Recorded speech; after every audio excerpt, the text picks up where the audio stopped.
Good morning. Welcome to Hobby Evolution episode 1376. It is Thursday, correct? Right? Thursday? Yeah. Yesterday was trash day. Today, Thursday. Hey, tomorrow is a free-for-all. Tomorrow, free-for-all Friday, we'll play Name That Player tomorrow morning. We will do Hobby Evolution Saturday and Sunday, and then next weekend, we'll go a few days without a show.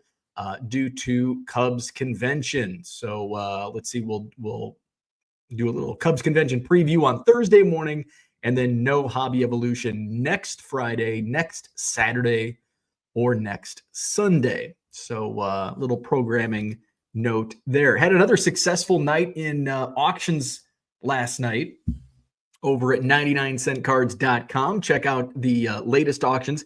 Added some vintage at auction last night. That'll be the last new auctions that go live for a few days because I don't want them ending when I'm away at CubsCon. So last night's auctions will be the last new auctions for a few days. Vintage night last night went live. 71 tops baseball, 69 tops football, a bunch of commons, maybe some minor stars went live at auction last night over at 99centcards.com. I did add a lot of new stuff today, or not today, yesterday. I went through my Cubs tub, and I've got multiple Cubs tubs filled with random shit that I've bought or that I've acquired at Cubs convention or that have been in bulk buys and collections. You know, knickknacks, not like cards, but just random ephemera. So I went through and it's like, these have been in these storage tubs for a few years now. Should I just sell? But I have that problem where it's like, well, I can't sell this. I might need it someday, which I actually, it's not funny. I shouldn't laugh at this, but something similar came up when I worked in radio. And we're talking back in we're talking 20 years ago. Holy shit, we're talking 20 years ago now because it was the D. Brown, Darren Williams era of Illini basketball. We were in Illinois radio affiliate and University of Illinois radio affiliate. And so we were given like posters, like schedule posters that we hang up, we give to our sponsors of Illini basketball. Of course, they always gave us like an entire box. We needed just a few. We'd give them away to listeners. We, have them out in the lobby, here free posters, and we'd have, so it's like as a hoarder and working in radio, I want to find any way to make a buck. So they were about to go in the trash. I'm like, oh no, I can sell these.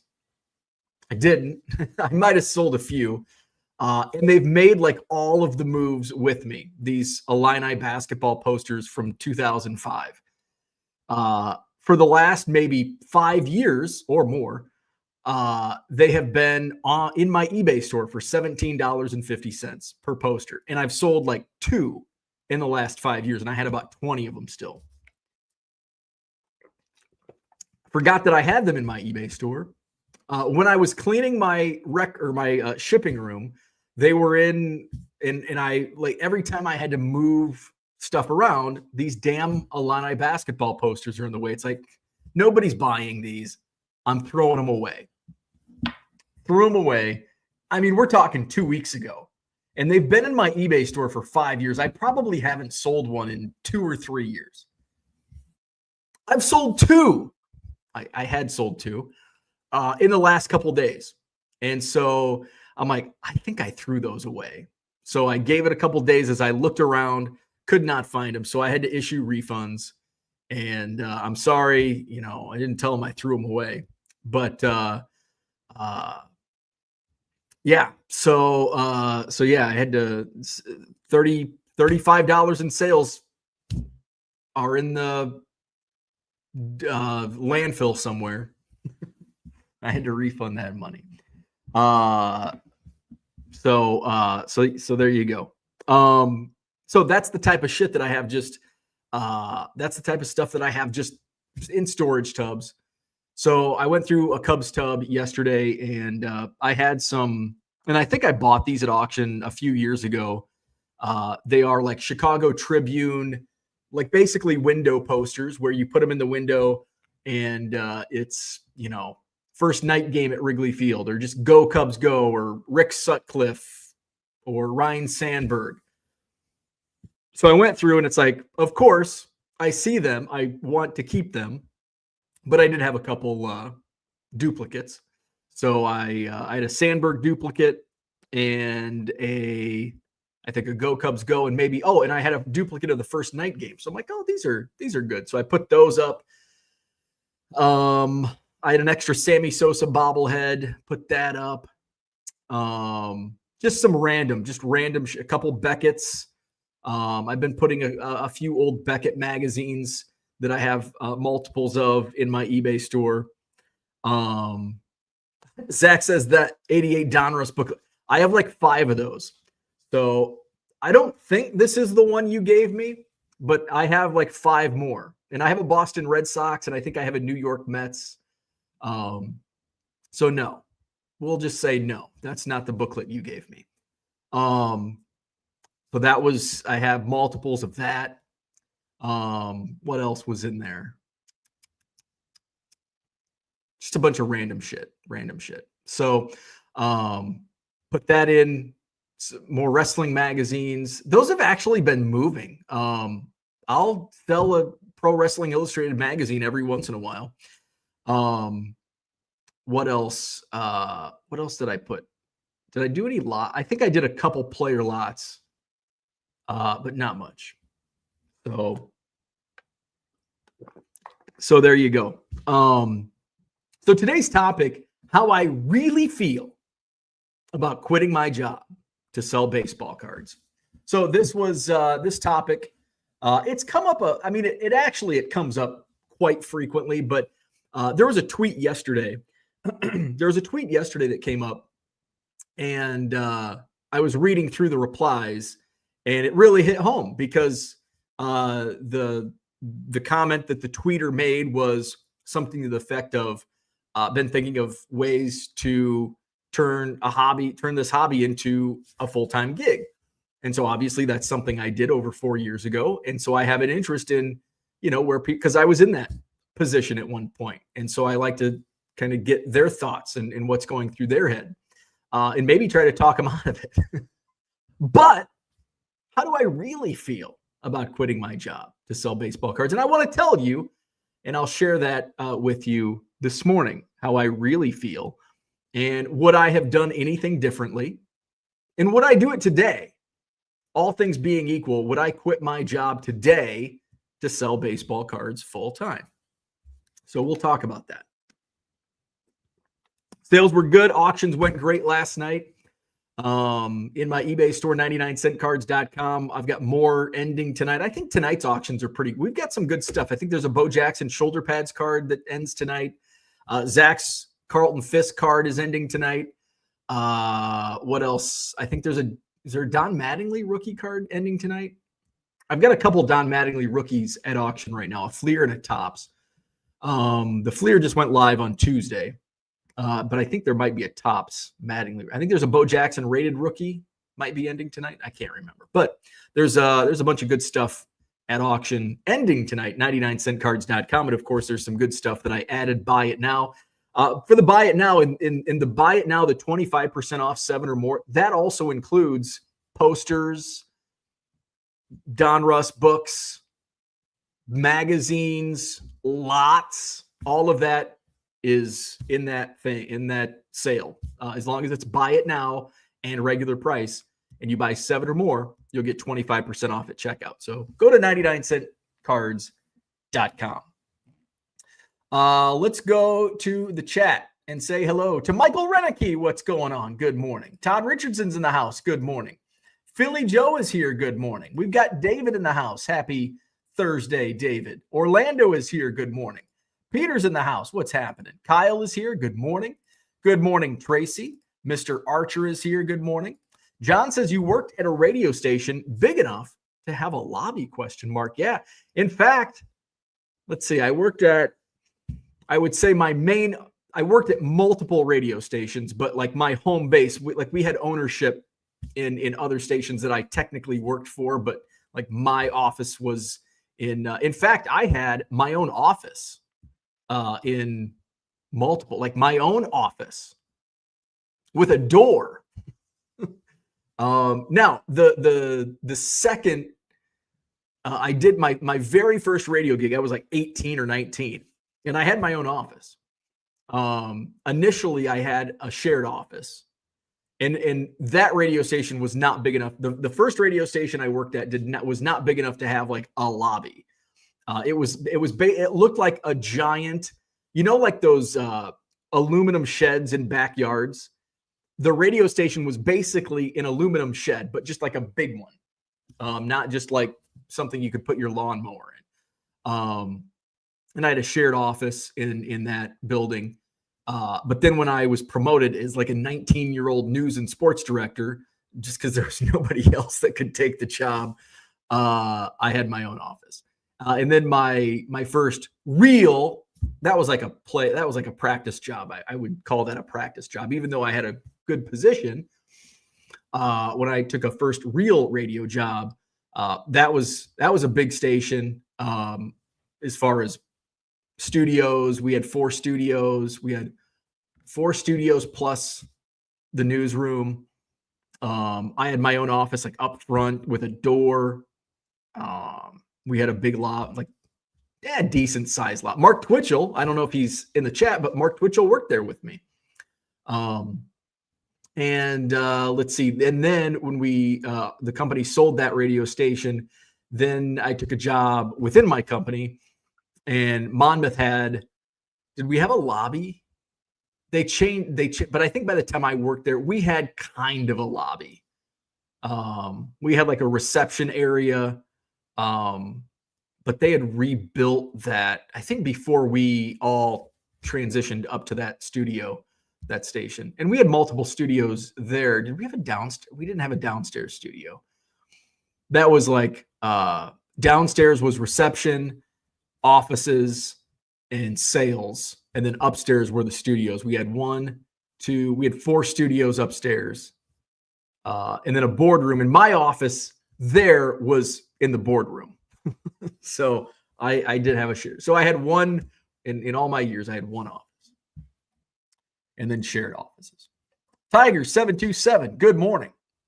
Zach says, wait, you do this full time? I do it by selling off gifts that I received during the 1 Million Cubs project, like 1988 Donruss books. Oops, did I say that out loud? That's how I pay the bills, man. Zach wants to know if Greg is keeping warm. John says, shame on you for trying to leverage amateur athletics.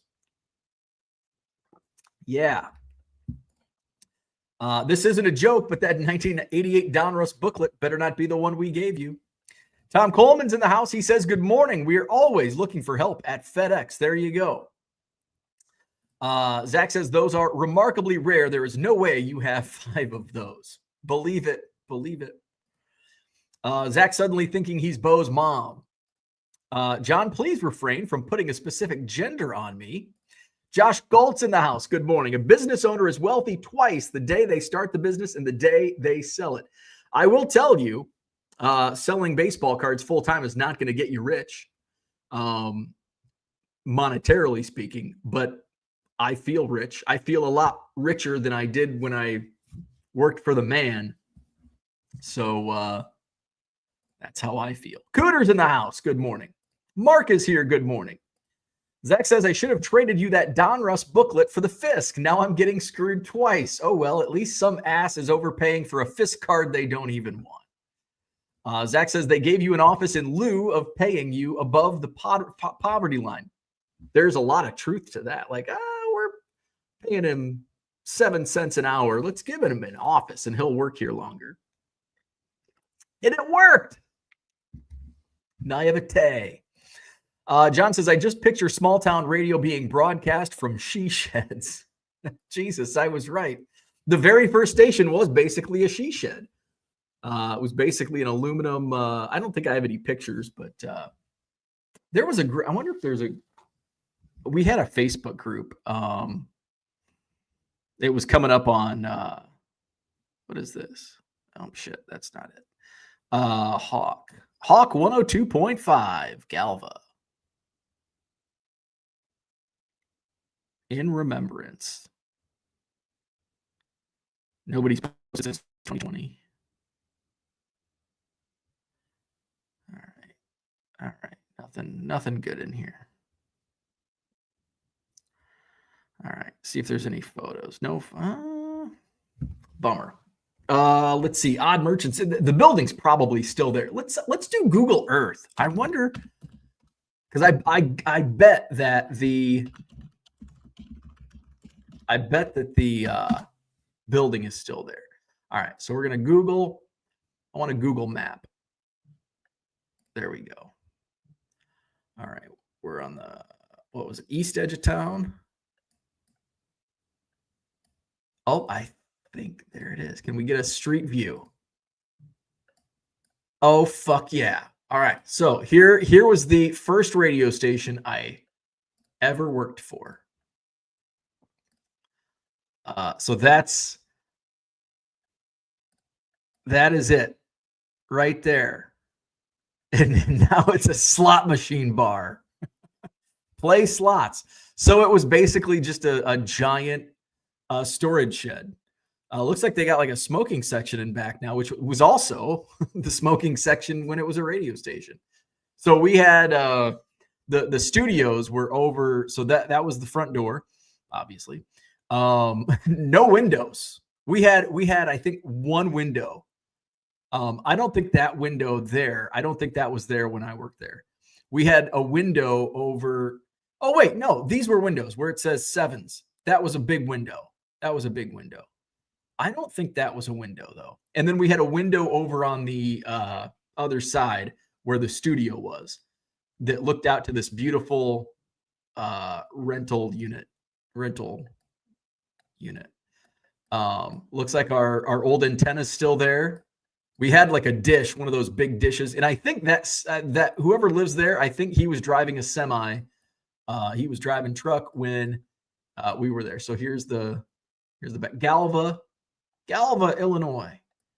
So there was where that there was no fence there. There was a back door, and then everybody went and did their smoking. So there you go. That was not there. This was all field. That whole thing back there, I think that's an ethanol plant. This was all corn. This was all corn. There was no gas station here. This was a good bar restaurant. There you go. That was the first radio station I worked at. Where are we at? Odd Merchant says, I'm going to take a personal audit of eBay store. I have 50% year-over-year growth, but I want to make my inventory more liquid with better quality sales. Amen. And that's finally going into year 4, executing my store.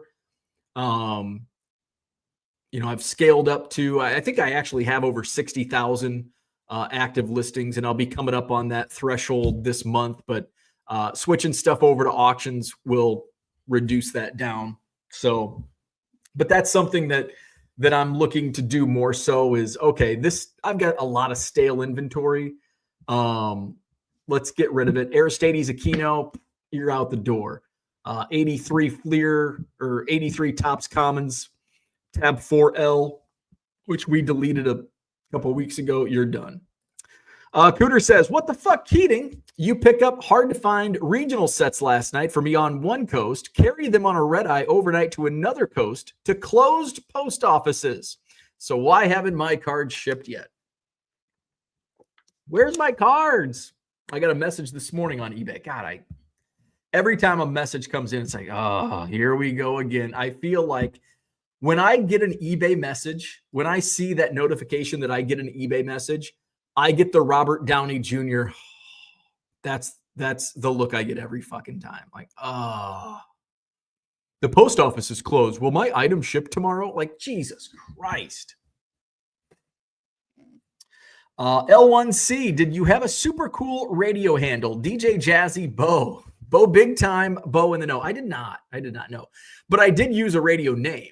So, but it was kind of a cheat. I just used my middle name for my last name. So, Bo Spencer was my radio name, which actually, Spencer was, kind of a family name on both sides of my family, to like different degrees. And, my aunt, my aunt at one point I think when I was first like exploring the idea of radio, she goes, "You could use Spencer as your radio name, Bo Spencer," and it just kind of stuck from like fifth grade. It's like, yeah, that's cool. So Bo Spencer was my radio name. My first in that little machine shed I shared. My first radio show was called The Bo Show. But that's as cool as it got. Not very cool, but no cool names. Zach says, I got walked out of a radio office with a box of my things and security behind me. How you know you've made it in the wonderful world of broadcasting. Same company hired me back 2 days later. That is radio, man. I never see. I feel like radio was, I didn't get the full experience of working in radio, even though I worked in radio for 10 years, 10, 12 years.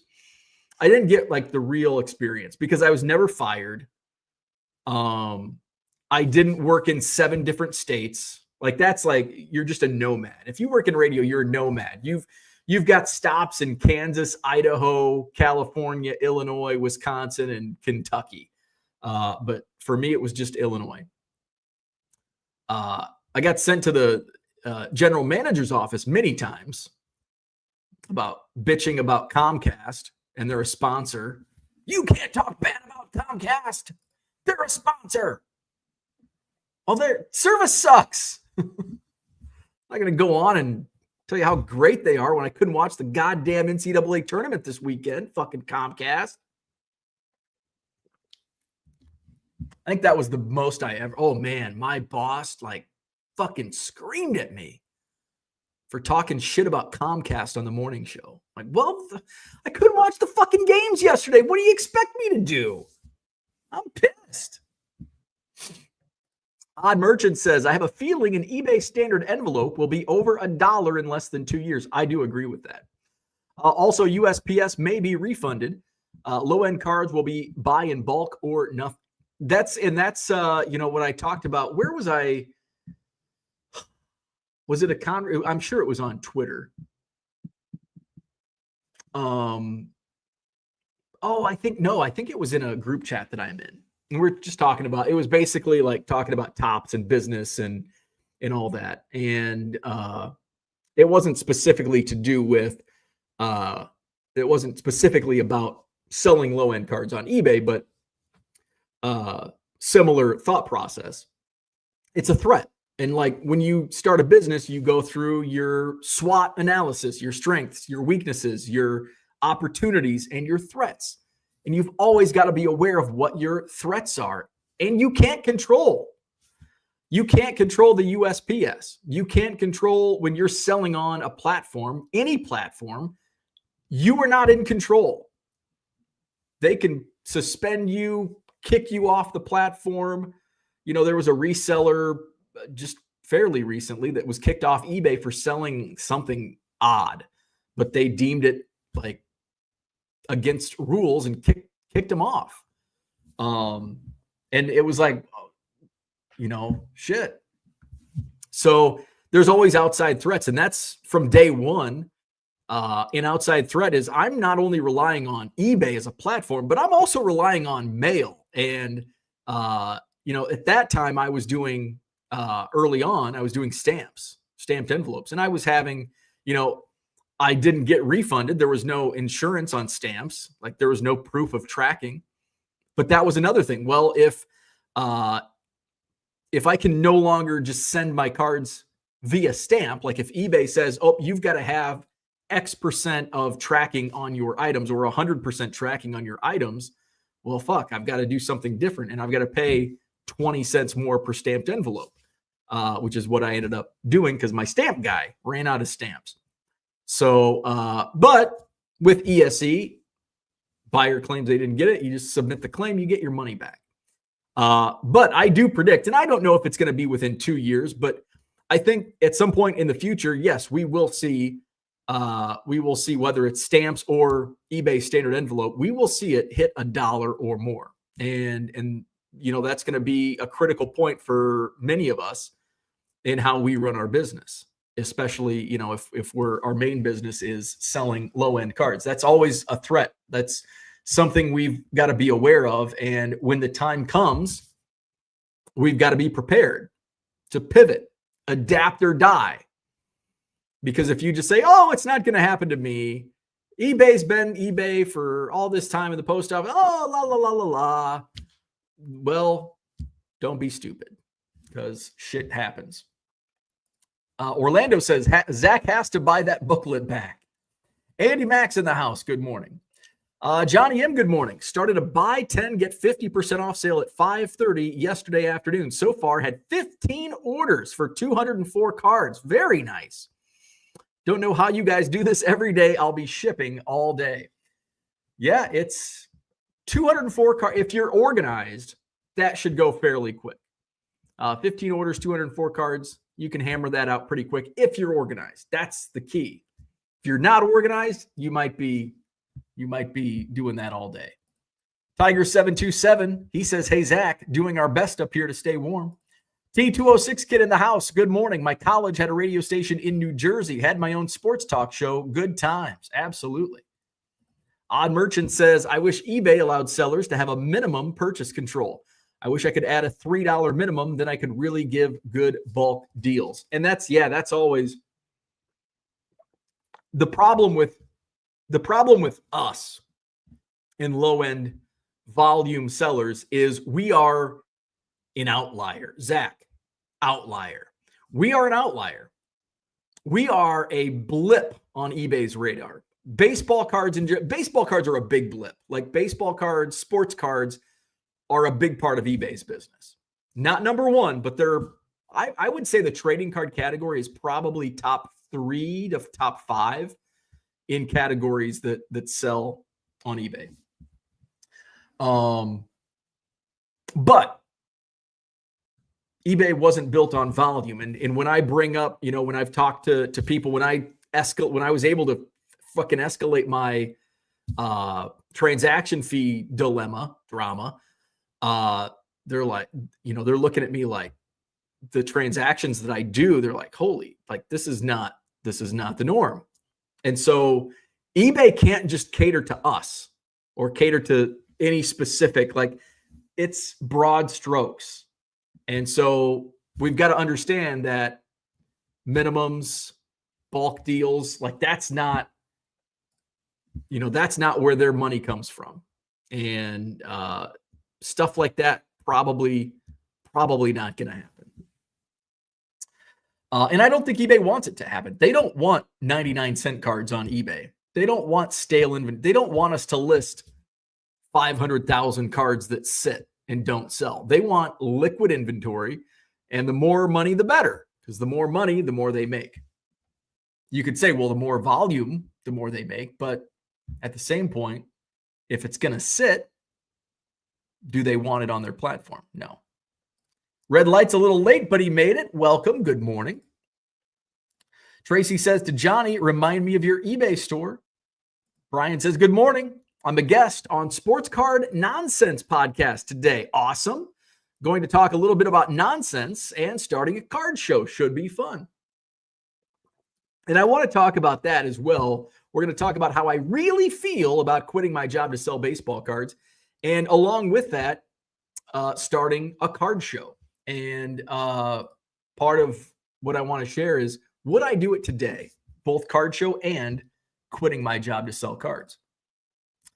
Zach says 2 requirements for working in radio: owning your own set of cans and a nicotine habit. I did not have the nicotine habit, but I did have the caffeine habit.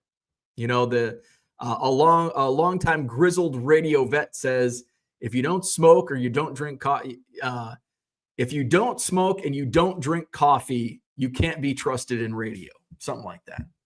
Odd Merchant says structure of that building looks sus. And it's been standing for a long time. Like, I think that thing was put up in the 90s. Because I worked there in 2001, 2002 is when I worked there. So, almost 25 years ago. And it was a radio station. I think that was the original radio station when they, put that tower up in Well, the tower is actually outside of town, but when they went live, was early to mid 90s, and I think that was the original building. So it's been up for probably 30 years. Charlie's in the house. What's happening? I'll be listening. I'll be listening to Charlie and the Dollar Box later this morning. Charlie's listing and shipping. Zach says, remember when Ty interviewed you about your store and going full time? Those were fun times. Those were fun times. And I have the same sentiment that I did. And we did that first interview probably 2 years ago. And I have the same sentiments today that I did 2 years ago. Barton Cards in the house. What's going on, Troy? That dude from Duryea. What's up? What year would you not list older Commons? 83, 80? Depends. Good question. It all depends on the manufacturer. Tops, I'm probably not listing any 80s Commons. Now traded is a different, like 82 tops traded, Commons will move. Donruss, I'm not going to list too much in like the early eight. Like I'm not really going to list too much Donruss Commons. 84 Donruss is something I would list. It's a popular set. Fleer, and I'm not saying I don't list this stuff, but it's not a priority. I sell a lot of cards to like through the mail autograph collectors. And so I'll sell, and sometimes I'll sell a 7-card lot of Ron Kittle to an autograph collector. But it's not something I focus on. John says 102.5 is Mexican evangelical territory on the dial. It is, it's actually in 102.5 here in Madison is a religious station, Christian station, I guess. We were soft AC. 102.5, the Hawk was soft AC. And then it went country, I think. And I don't know what it is today. That obviously, as you saw from the photo, is no longer a radio station. Now you can play slots there. But it was bought actually.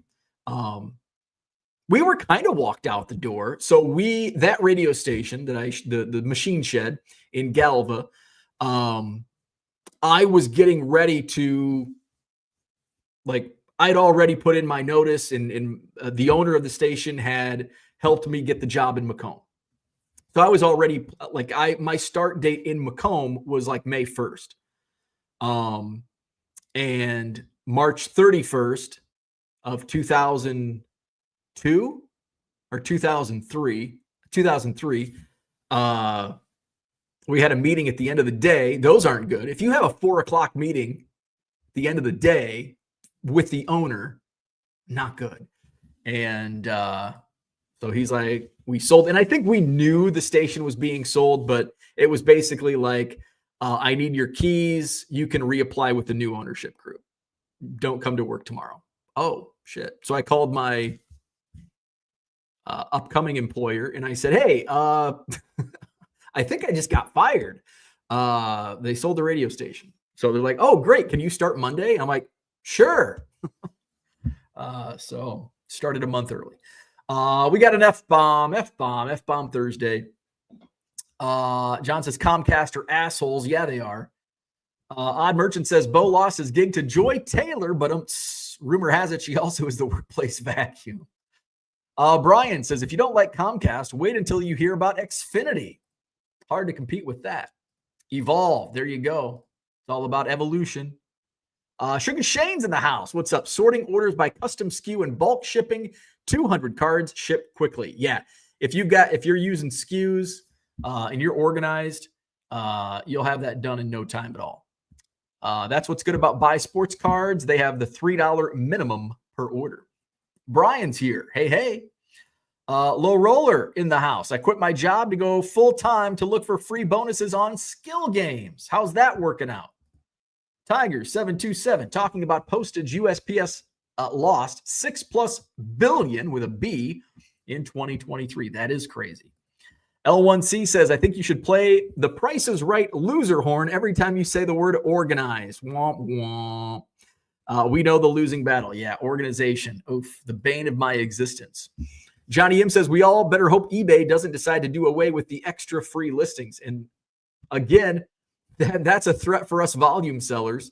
I could very well see that 50,000 extra going away. Like eBay will take away free listings before they give us unlimited listings. And I think the unlimited listings was never really an issue until feed scanners and Car Dealer Pro and all that stuff came along. And now all of a sudden everybody's listing thousands and thousands of cards. And we got a problem here. We've got a lot of stuff that's just not selling. It's sitting stale on eBay. So yeah, I think we will on eBay, we will get that 50,000 additional will be taken away before there's any chance of additional free listings coming our way. It's going to go the other way as opposed to more. There you go. That's his eBay handle, Johnny M 4151.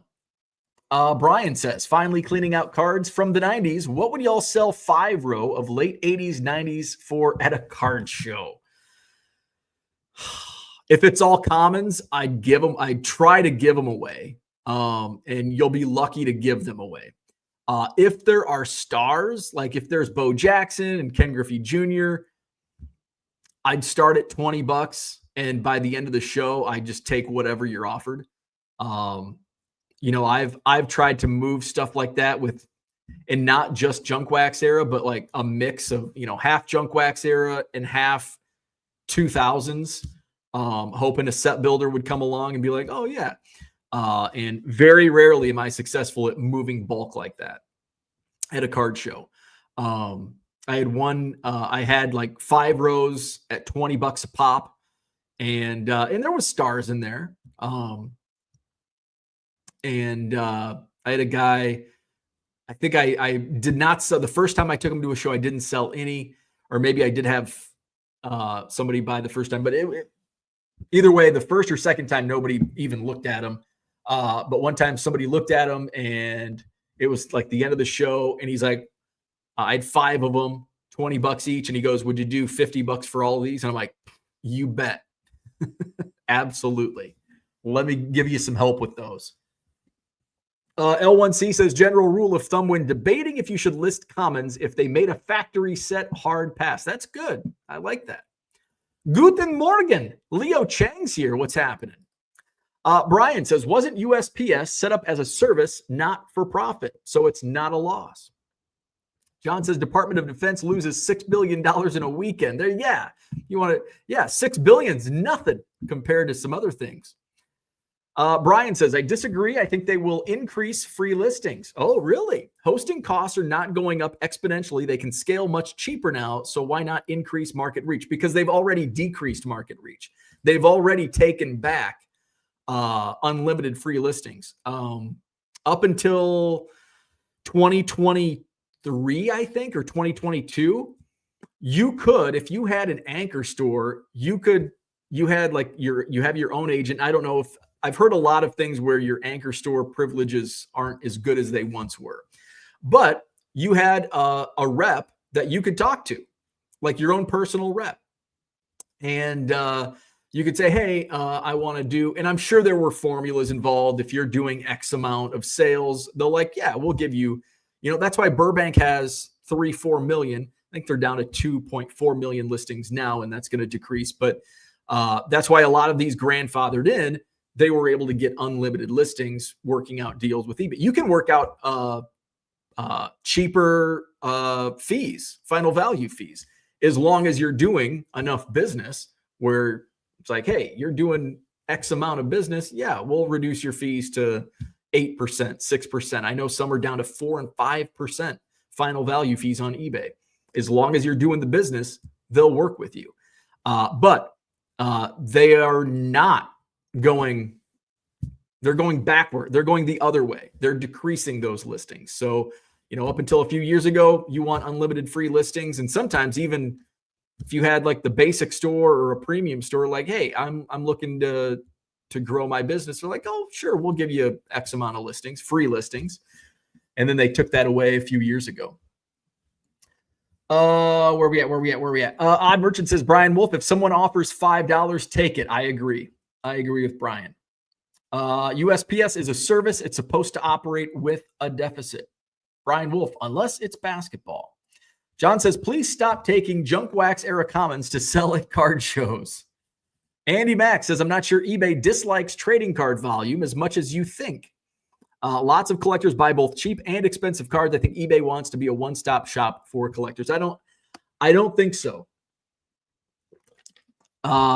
They do not want stale listings. If your listings are selling, yes. But if you have 60,000 listings and you're selling 1,000, even a couple thousand, if your sell-through rate is below average or below market, they're not going to work with you because you're not doing enough business. Do people buy commons? Absolutely. But go list 83 Fleer and see how many 83 Fleer sell in the next 12 months. You might get lucky and sell a whole bunch to a set builder, but it's unlikely. The sell-through rate's pretty abysmal on some of that stuff. Odd Merchant says, sometimes you can take a bunch of 80s and 90s commons to a local live auction and get a pretty good amount from the degens and the uninformed. This is a good point. We're going to talk about how I really feel about quitting my job. We're only 40 minutes in. But this is a good point where I peruse some of the local auction houses that are online every once in a while.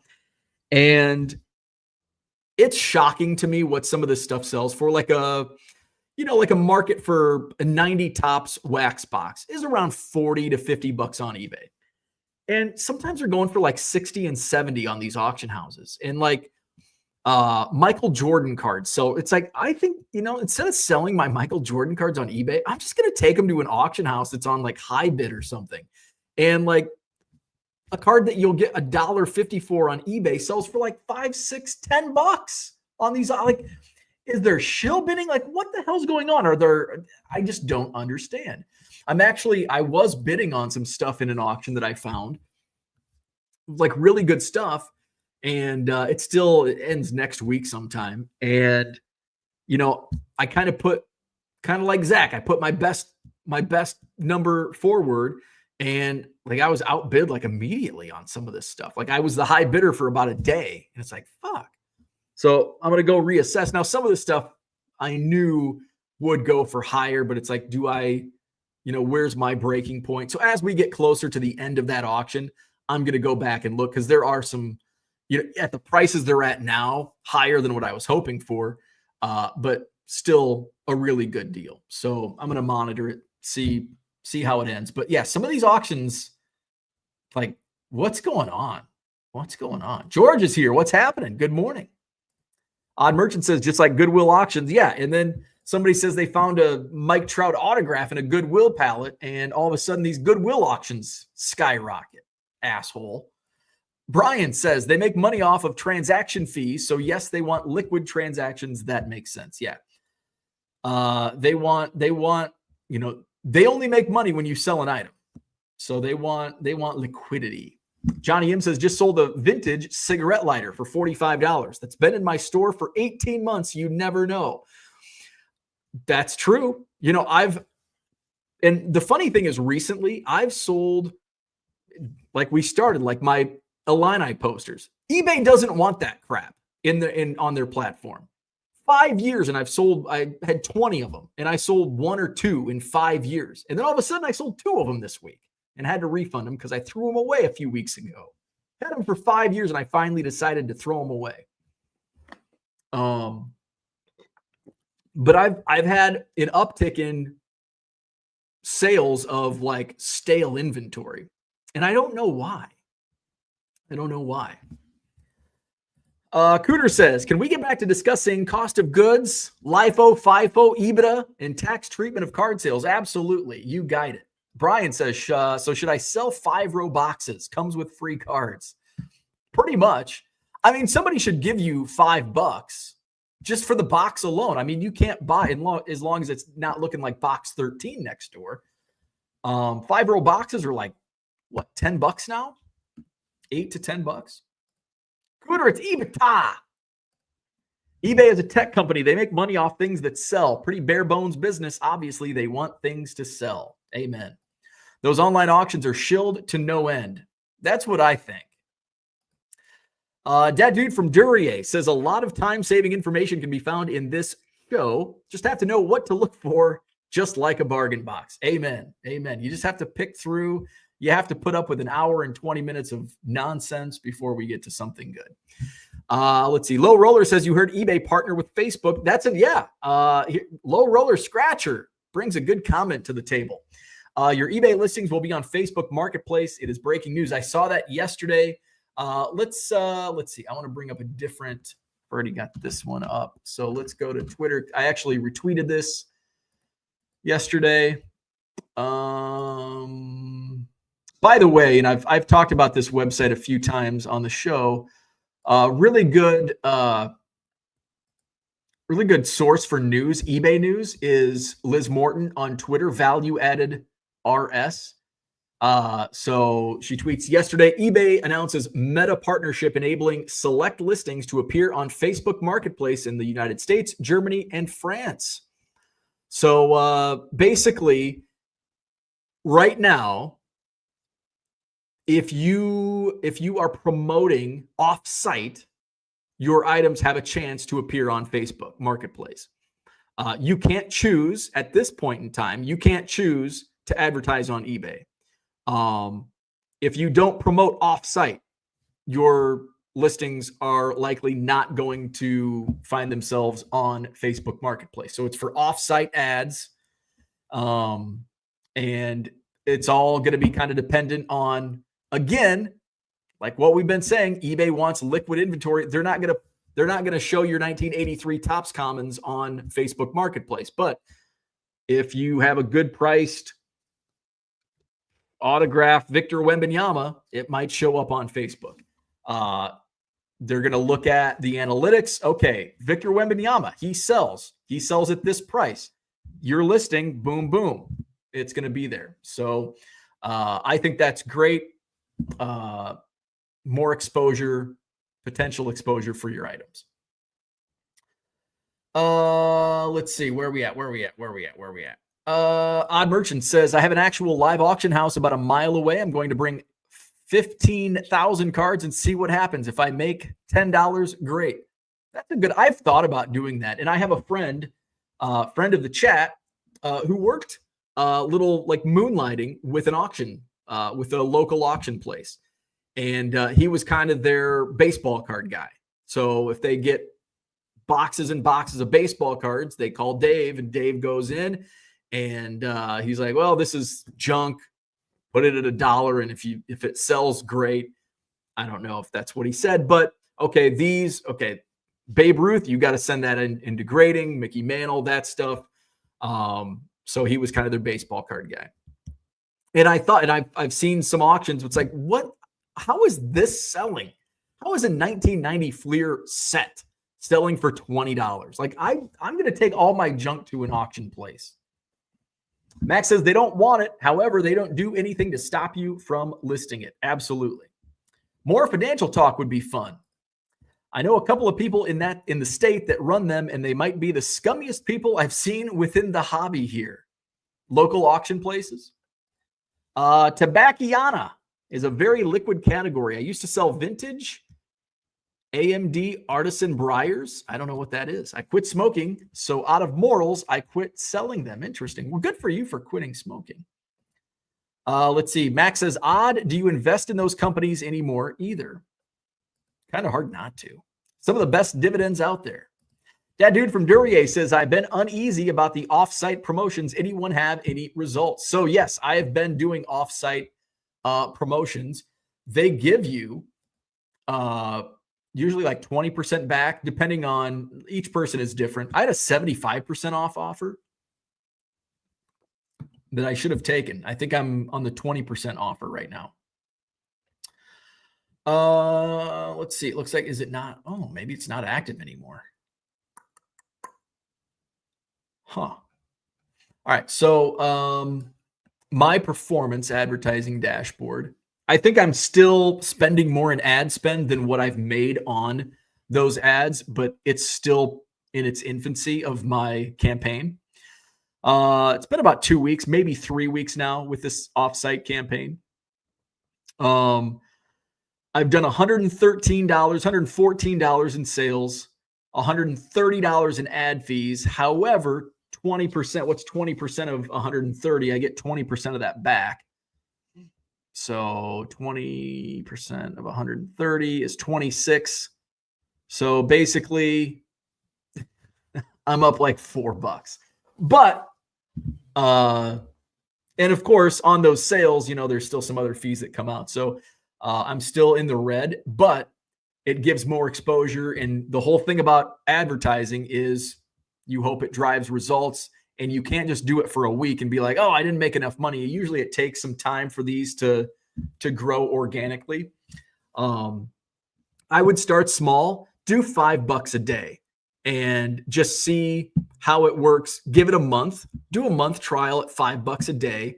And if you want, if you're doing promoted listings, if you're doing 10% on promoted listings, drop to 5% and do $5 a day on off-site ads, or drop whatever you're doing on promoted listings, drop it completely, do off-site ads, see if there's a difference. Just play around with it, because my results are not going to be the same as your results, and your results are not going to be the same as my results. We have different inventory, we have a different following. All results are going to be different. But if you're interested, just do it and play around with it. The only thing I would recommend is give it a month, because it does take a couple of weeks to build up some momentum, kind of like a freight train. Unicorn Cupcake says Wisconsin Surplus is an auction site that sells state-owned property. Anyone with an email address can bid. It's all you need. Lots of shill bidding. Oh, real? I was not aware. See, at least most auction sites, you have to put your credit card in. That's good. Brian says, new old stock underwear is the gold mine you didn't know existed. Zach is behind. I quit my job to play McDonald's Monopoly full-time. Hey, that's a good gig. Brian says, I set up off-site ads before the end of the year to get the discount. Waste of money. Again, it's only been 9 days. Give it time. Can't figure out how they charge, but some clicks were 10 cents. Others were up to 60 cents, and it was a vintage comment. Read the details.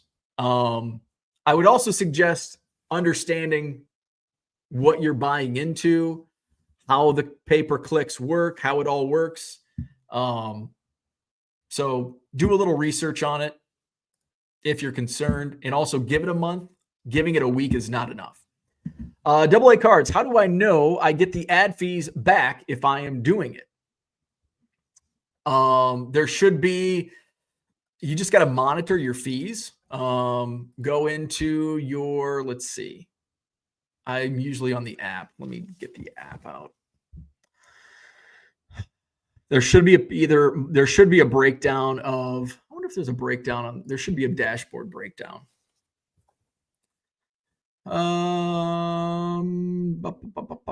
Offsite campaign.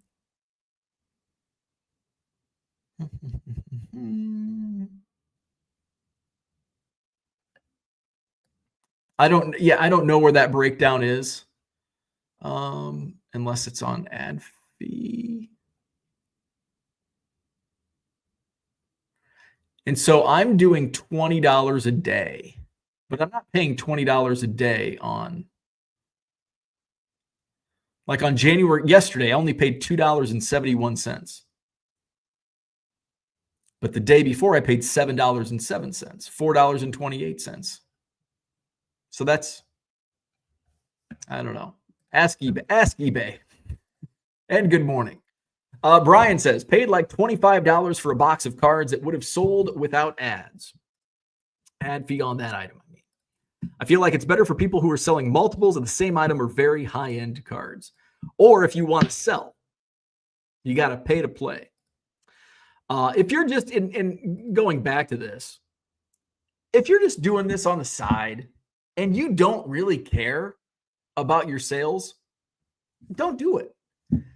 But if you're doing this full time, or if you want to grow your sales, if you're doing it part-time as a side hustle and you want to grow your sales, I definitely recommend advertising. whether it's through promoted listings or if it's on offsite ads, because it's going to bring more sales to you eventually. It's not going to work overnight, but it will get to you eventually. And if you don't want to, you don't have to. That's the great thing. You don't have to listen to me. Don't listen to what I say. Max says there are special mutual funds that purposely do not include them. Brian says, if I had 10,000 toasters to sell, it would be worth it. Good luck selling 10,000 toasters. Philly Joe, sorry, have no idea what offsite promotion means. Google. It's basically Google. Or other sites where Google places it. It's basically like Google Ads, if you're familiar with Google Ads.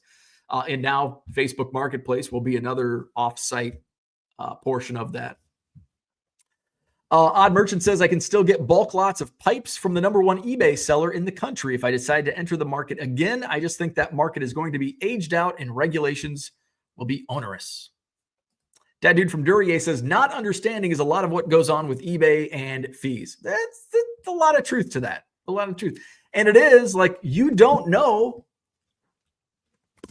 You pay $7 on ad fees. You don't know where those ad fees came from. You don't even know you could get your tinfoil hat on and be a conspiracy theorist and say, well, they didn't even promote me at all. So go forward with bated breath. Brian says, I did like 3 weeks, not 9. Okay, I thought you said end of December. So I was just doing end of December. It's funny they don't tell you anything. You have to really do some research. Which is smart. I mean, you should before you start spending money. George says, I have a lot of Ricky Henderson cards. What's the best way to sell? Loaded question. You could sell them as singles. You could sell it as a lot. I don't know how many a lot is. Do you have like 1,000 or 100 or 10? Could always break it down. I do lots of 8 for $5 shipped. Could do lots of 50 for like 25 shipped or best offer.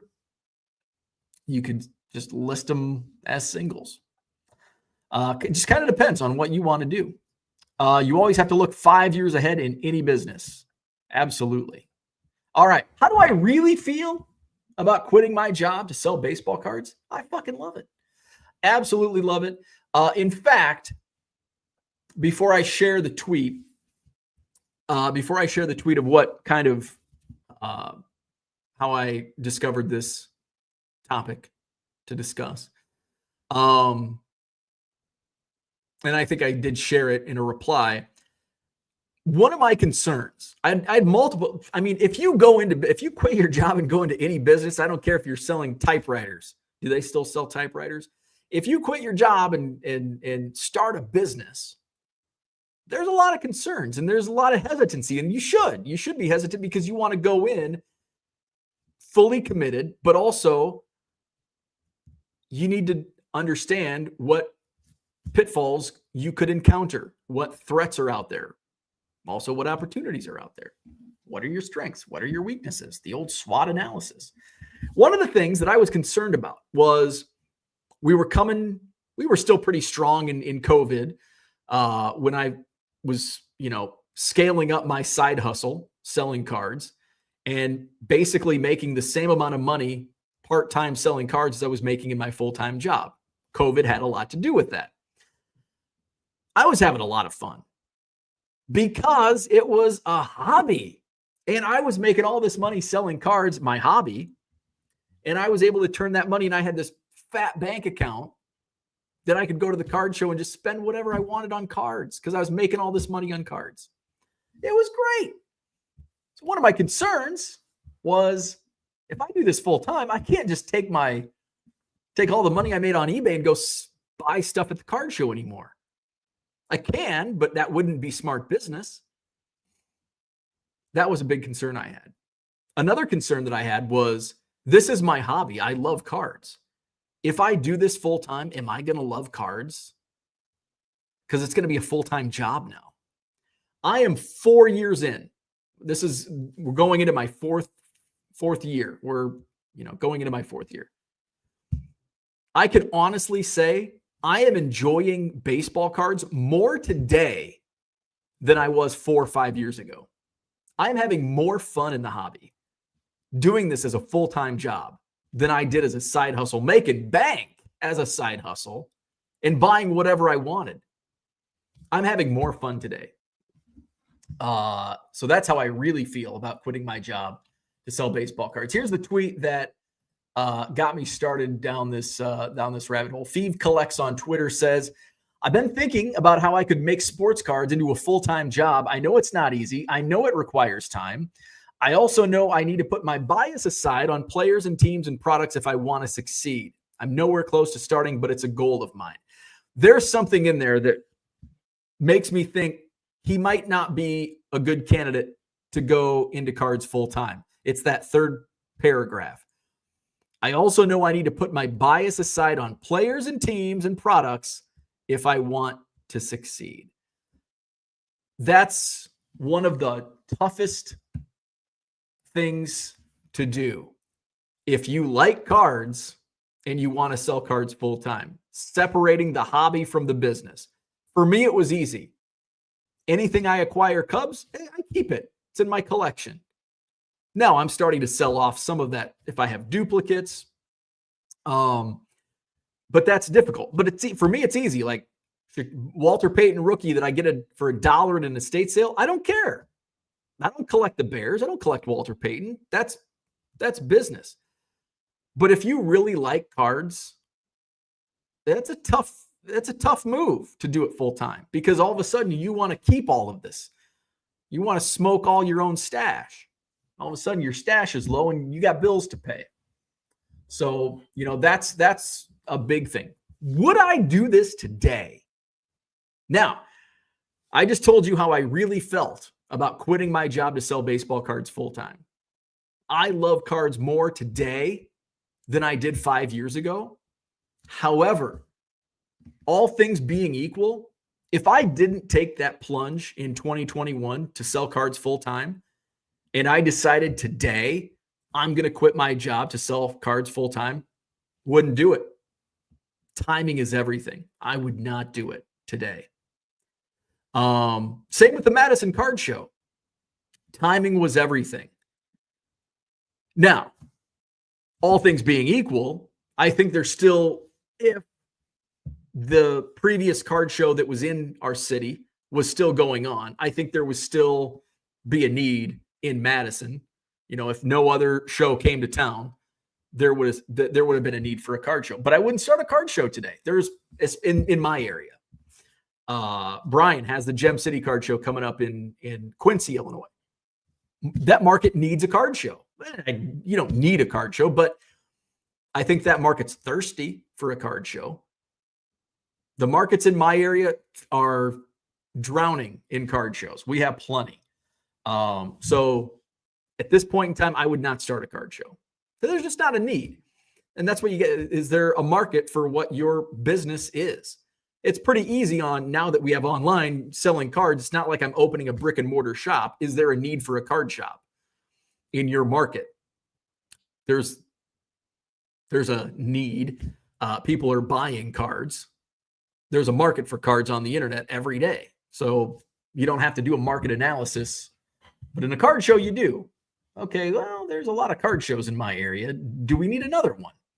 Is it going to be different? So all things being equal, timing was everything. Timing was absolutely everything. And today, I wouldn't quit my job to sell baseball cards full time. I probably wouldn't start the Madison Card Show. Well, we got plenty of card shows. Let's go to the chat. We'll wrap it up for today. Let's see. Where we at? Unicorn Cupcake says, where has Just George and Korean Cardboard been? That's a good point. We haven't seen Dan and George. I do know they are an hour later. So it's like 10 o'clock. When we start, it's like 10 o'clock. Whereas during daylight savings, it's 9 o'clock. So I think they're sleeping. Hopefully South Korea or North Korea, hopefully neither Koreas have taken them hostage, but we go on later. So I think they're in sleepy time. John just hopped into bed. Can you tell me a nighttime story? Johnny M says, but would you be able to sell full time if your wife didn't have a good job? Yes, absolutely. There are sellers that try to do what you do without being in the same situation. And that's every situation is different. Could I live in this house without my wife's income? No. Could I make a living doing what I do without my wife's income? Yes. Wouldn't be in this house. If you live, I live on the west side of Madison. Living is a little more expensive over here as opposed to out in rural Midwest. You know, everybody's different. I don't have any major health issues, and hopefully I don't for a long time. I don't have kids. Obviously, my wife is the breadwinner in the family. She makes the big bucks. So there's a lot that goes into it, and everybody's situation is different. You may have kids. You may have one income. You may live in an even more expensive area. If you're in San Francisco or Seattle, where the expensive living is even higher. You may have bills, debt, whatever.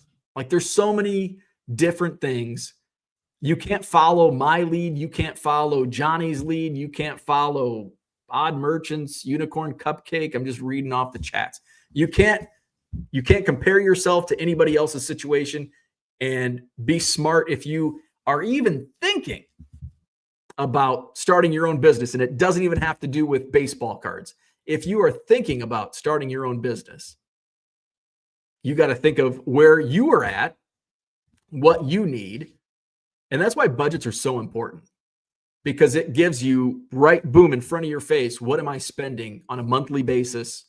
What are those annual costs that I have to pay? What's, maybe you're getting health insurance paid for by your employer. What's health insurance?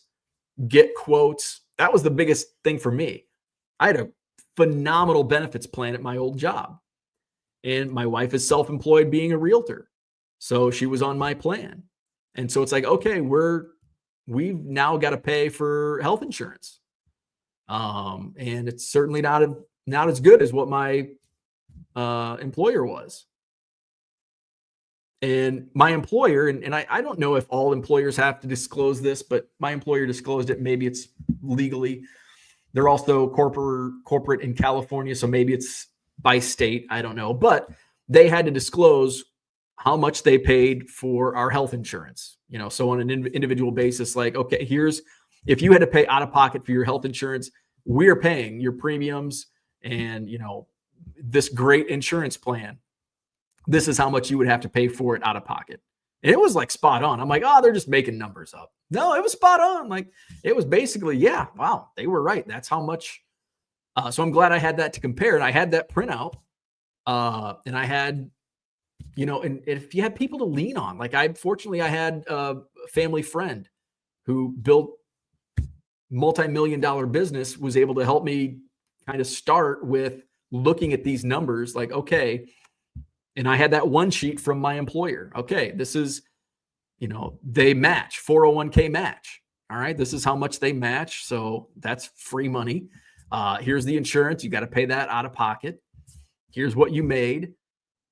You've got to make that up and more running your own business. Can you get there in 3 years? Yeah. Hopefully I can get there in a year. I think I was pretty close. If I didn't hit it that first year, I certainly did the second year. So those are all things you have to look at. And that's not just if you want to start your own business selling baseball cards, but if you want to start selling typewriters, copy machines, refrigerators, whatever it is, on your own. John says, oh, the quitting the job story will do the trick and put me right out. There you go. Sugar mama is always helpful. Amen. Disclaimer, we are different breed. We like sorting, listing, and shipping. If you don't have fun being bored, stay away from this lifestyle. And that's another thing. Like, if you have 15 orders to ship in a day and you're like, oh my God, I'm overwhelmed with 15 orders. My type of business is not for you. Volume is not for you. Now, does that mean you can't make a living? And let's just keep it to baseball cards. You can still make a living. Maybe you outsource your shipping. Maybe you just sell high-end stuff and your average sale is $200, $300, $500 and you can get away with 10 to 20 sales a day. That's the key. There's so many different ways to make money in this hobby. I mean, just in this hobby, so many different ways. You could do it my way. You could buy raw and grade. People make money. You could source all of your inventory on eBay and resell on eBay. People do that. There's other platforms you can use. The internet has given us so much opportunity, so much stress as well, but a lot of opportunity, more opportunity than stress. I do miss the bare bulb lighting from the old basement. Timothy says, do you buy and grade, then sell? No, I don't. What's the best way to make money? There is no best way. There's no best way. Do I buy and grade? No. Have I graded? Yes. I have probably graded for resale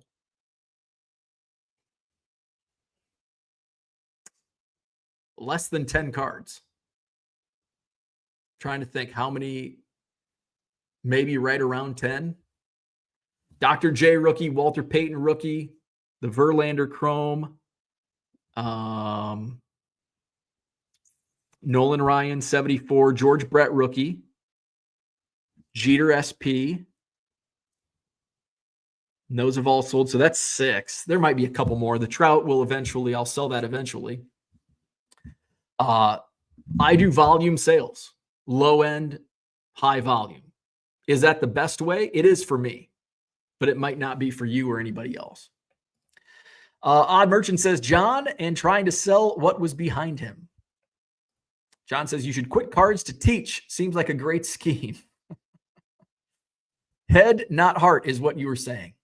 L1C says, being full-time in cards is similar to a fisherman owning a tackle and bait shop. When the fish are biting, you got to be selling and not fishing. Having cool hobby is far different than being in business. But I love being in business. I love being in business more than a fun hobby. My collection is my inventory. I will sell every damn one of them if my family needs it. I don't get attached to materials. I lost everything once before. Put everything into perspective. That sucks. That sucks. Bargain Boxer is here. To me, listing and shipping and listing sounds like a job. And it is for me. Like some days I wake up and it's like, God damn it. Today's nice because there's no mail today. By the way, no mail. Post office is closed. Jimmy Carter's funeral day. So I've got an extra day. Now, am I still going to be shipping today? Absolutely. Because I don't want to get even further behind. It is a job. And it's the first thing that I'll outsource. You know, eventually I'll get my buddy's kid in here and have him start shipping. Randy hates working a job. Buying cards to me is a hobby. I prefer buying as a hobby than listing. Shipping as a job, hobby over job. And see, that's why everybody's different. Like every one of us. And I say, well, yeah, hobby's fun, but as a job, I like it more. But I'm weird. Bargain Boxer says, Odd, did you lose your cards once? Tyson's here. What's happening? Any nice house neighborhood is a 2-income home. Ridiculous question. Amen.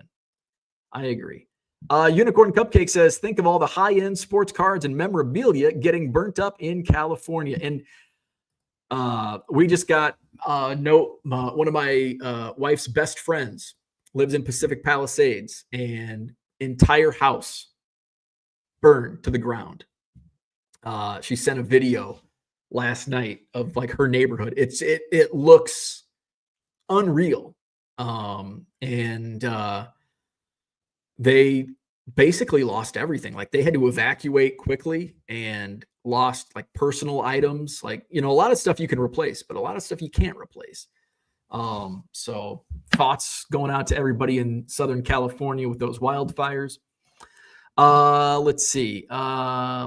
Tyson says it's just a question to belittle or poke at a person. Bargain Boxer says Champaign needs a card show.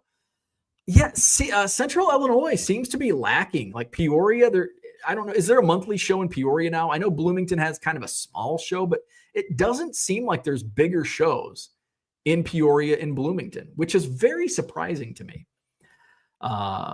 Spending a lot of time in those areas. Kyle says some people are good at business and some are not. Cards full-time has a lot to do with how good you are at business. Bo is good at business. Odd Merchant says, not cards, been sober for 14 years. Let's just say I made a lot of poor choices in my 20s. I had not a pot to piss in. Hey, I was in the same boat. I worked in radio. And I also made a lot of poor choices.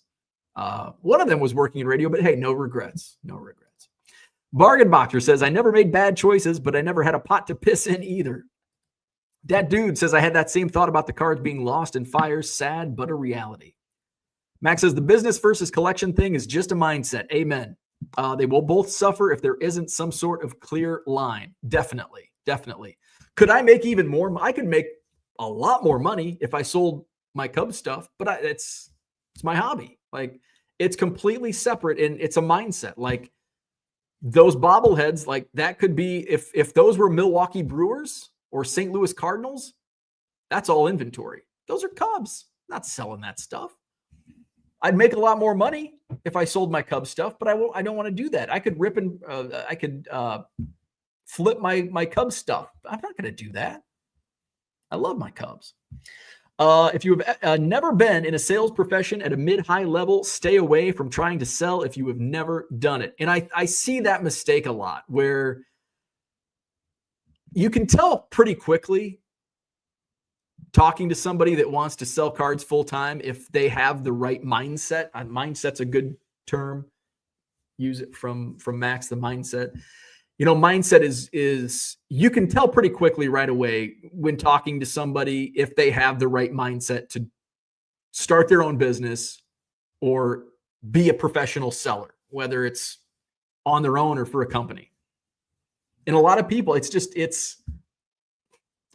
all within personality. And I think the great debate, and we had, when I was starting out in radio, a couple of the sales guys would clash on the thought of, you can teach sales or you've got to be born with sales. And I'm more on the side of, it's a trait you're born with. It's just part of your genetic makeup. You're either born to have that sales mentality or you're not. Like, I don't think you can teach anybody. Now, you can teach somebody to be a better salesman, but you can't teach somebody that doesn't have that genetic makeup of the sales mentality. You can't teach that. Brian says, try to go full-time, but still have other biz that costs $5,000 a month. Hard to cover that. Also playing catch up still from that bad decision. Unicorn Cupcake says, do the insurance companies report the lost cards to PSA if graded? And do you think they remove them from the pop report? Seems unlikely. That I do not know. Max says, Tyson, that mindset is why a lot of long-standing companies are struggling to fill positions currently. Got to be willing to take people in with no experience. Odd Merchant says, $70K at my full-time job. Hard to make that selling low-end cards. That's why I will not quit my day job until I feel my business allows me to do so. You can. It takes a lot of work, but you can absolutely crush that number. Selling cards even low-end cards full-time. But if you're starting today, it's a lot harder. If you were slanging them and hustling back in 2020 and 2021, and you built a nest egg and you can grow off of that, easy. Max says, I think what you were trying to say is you need the drive in order to succeed. Drive is a big part of it. Absolutely. It's a very simple and easy job. However, the tediousness and boring parts are what turn people away. That's a great point. Like, you can teach a high school kid to do most of this job. And in fact, at card shows, I see a lot of high school kids that could do this full time at age 15. Like, they have the smarts. Now, do they have the drive and to do this day after day? Yeah, you could do it in an afternoon at a card show, but can you withstand that on a day-to-day basis? That's the difference. Shane says, not once in 30 years have I got to the end of a convo with someone considering doing this full-time and told them it was a good idea. Talk a lot, and I'm like, don't do it.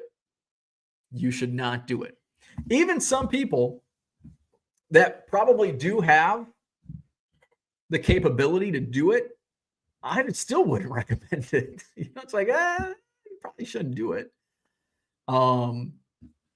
It takes a unique personality to do it.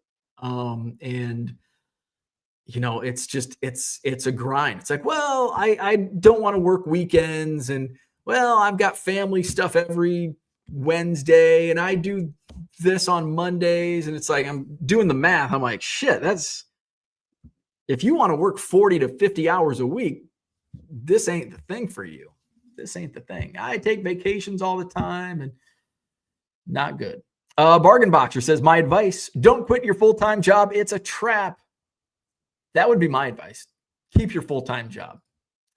Bethany, what's up? Palisades are literally gone. It's horrible. Yeah, just absolutely awful what's going on out there. Also building my eBay store so when I can't physically do my day job anymore. And that's a smart approach. That's a very smart approach. And that's, if you really have the drive to do this and you want to do it, pretend it's a full-time job now. And don't let it get in the way of your family or your real job. But that's what I did. Also, I had the benefit of COVID, of which, we were all stuck at home in the market. You've got all this time on your hands and you've got this worldwide market that's just salivating at cards that you put online. And you're just, I can't keep up. We don't have that today, which is a really good thing that we don't have to go through that again. Hopefully we don't ever have to go through that again. But just build your nest egg. And what you see a lot is people that want to do this full time and they sell $1,000 this week on eBay. And then they go buy $800 worth of cards for their collection.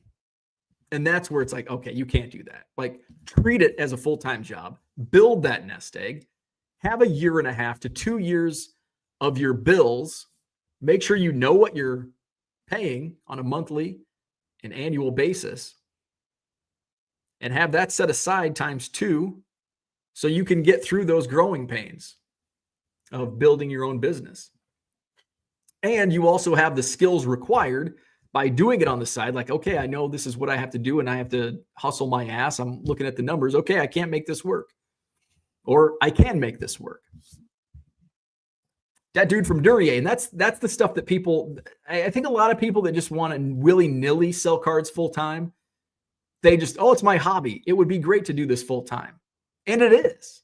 And I don't disagree, but they don't take into account accounting and the real life numbers. Okay, you spend X amount in bills. Your mortgage is X, your water bill, your cell phone bill, all of that, all of the bills you pay, your insurance, and clump all that together, break it down. It's like, oh crap, just to pay my bills, I have to make this much money a month.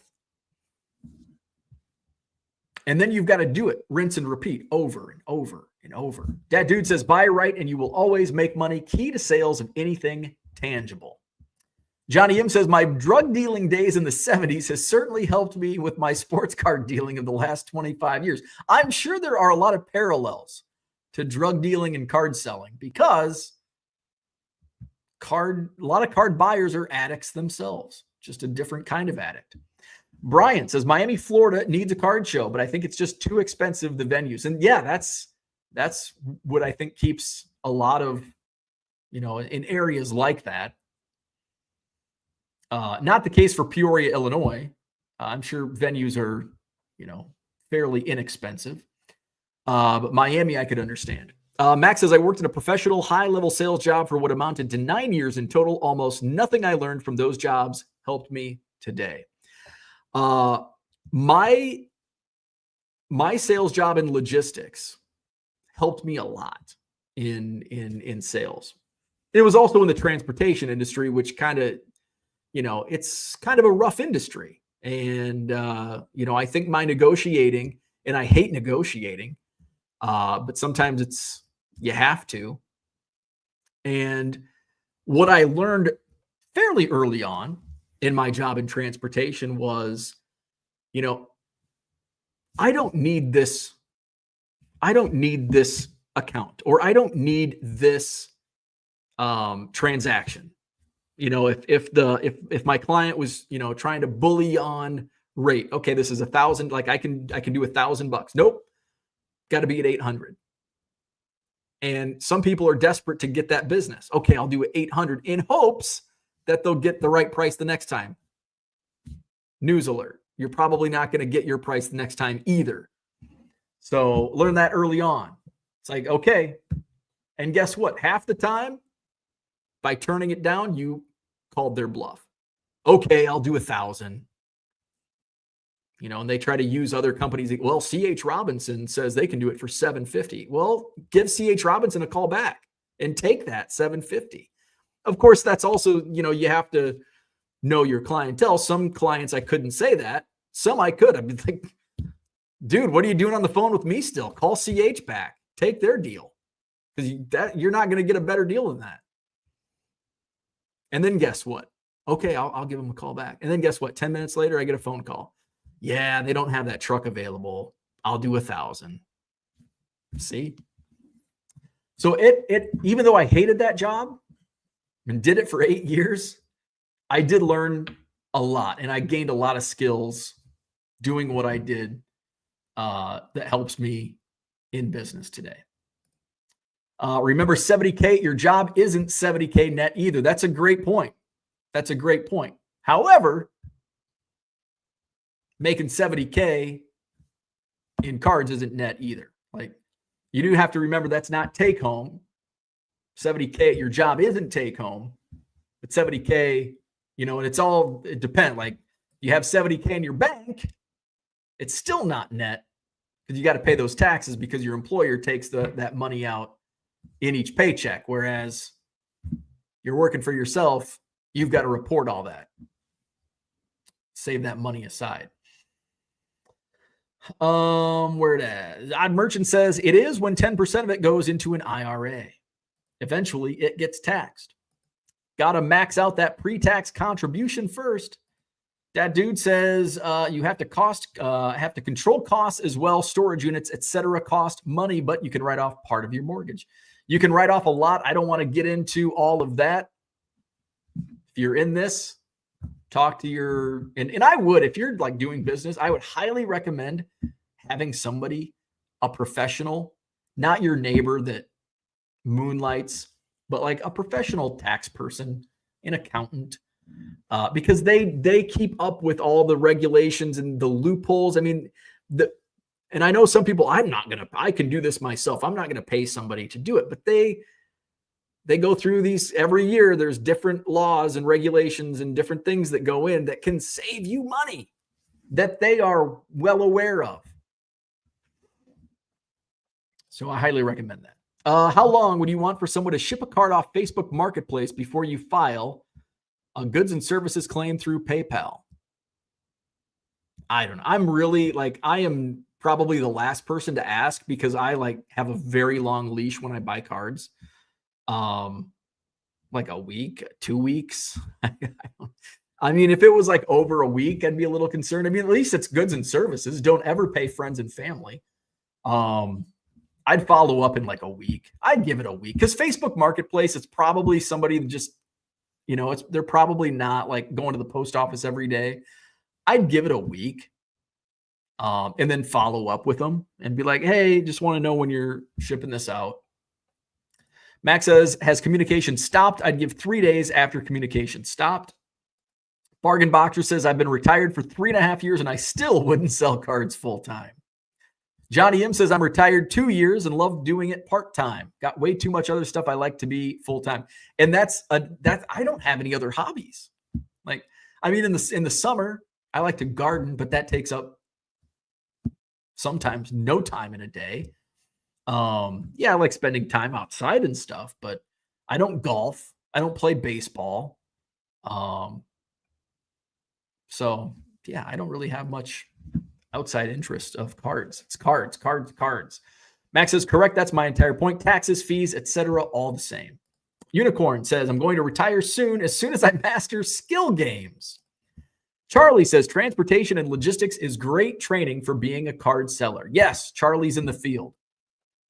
Bargain Boxer says, Stu the GOAT. Max says, a disinterested third party. Max says, no friends, no family, no neighbors, nobody that knows you. That's how you'll get the best service advice. Johnny M says, my financial advisor tells me your job is to make as much as you can. My job is to make sure you keep as much as possible. And then your accountant will be telling you to spend money. Like, oh, it's the end of the year. You've got to spend money. And then your financial advisor is like, no, don't do that. Keep the money. Because your accountant wants you to spend the least on taxes. Your financial advisor wants your money to grow. And somewhere in between. But I'll take the financial advisor's advice. I'd rather make more money in the long run than save a few bucks on taxes this year. There we go. Reminder, post office is closed today. Travis is here. Good morning. When you started selling cards, how long did it take you to decide I'm only keeping Cubs cards?